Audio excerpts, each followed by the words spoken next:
So Actor Bumbano's approach to social change or social justice is that you've got to engage in a conversation with the people who are most affected by the issue. So whether it's climate change or poverty and inequality, we far too often ignore the voice of those who are actually at the coalface of those problems. And so our approach as Actor Bumbano is to stand in solidarity with those who experience these injustices. When it comes to questions of sexuality and sexual rights and health, sexual and reproductive health and rights, very often it's those who are still grappling with those issues who are often excluded from the conversation, young people. And I think we shared in common with Faith to Action Network and with Bread for the World a concern that those voices were not being heard. Also in faith institutions, you'll find that there's sometimes a disconnect between the authorities or the leadership of those institutions and the congregations that they ostensibly serve. And so together with these two partners,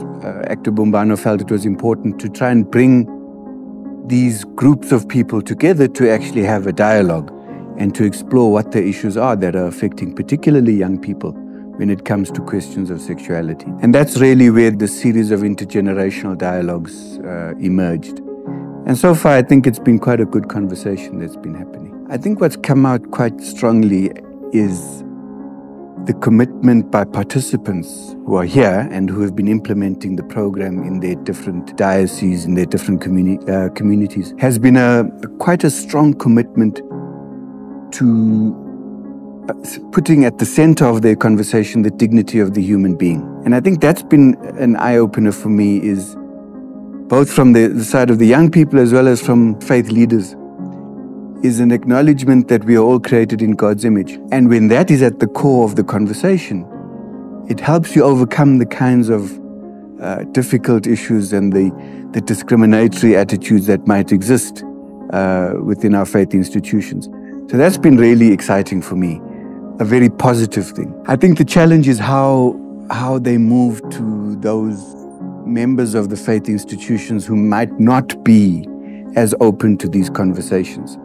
So we asked to question what were some of the more uncomfortable and difficult issues that you had to deal with. I was touched by the openness that many of the participants expressed, and they were quite open about sharing really awkward moments in discussing issues that very often the men within these institutions struggle with. But again, the commitment to actually having the difficult dialogue and reaching a point of progress out of that has been one of the positives that's come out in the last 2 days. I hope that we can find more resources to carry on supporting the activities that partners have been implementing.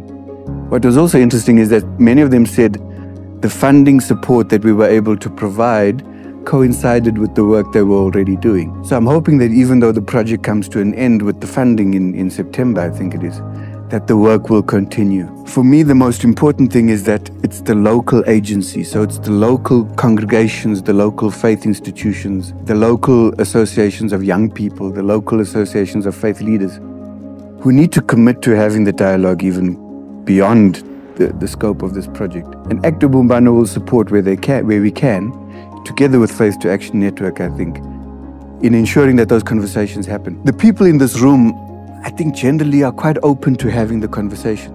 Otherwise, they wouldn't be here. So we must guard against the danger of preaching to the converted. So we can have an open conversation about issues of sexuality and gender within this conference setting. How we take that conversation into communities or parts of our community who are resistant to having an open dialogue about these things, that for me is where the real struggle is going to be. And I hope that we can continue working together with the partners who've done so well so far in expanding this program in that way.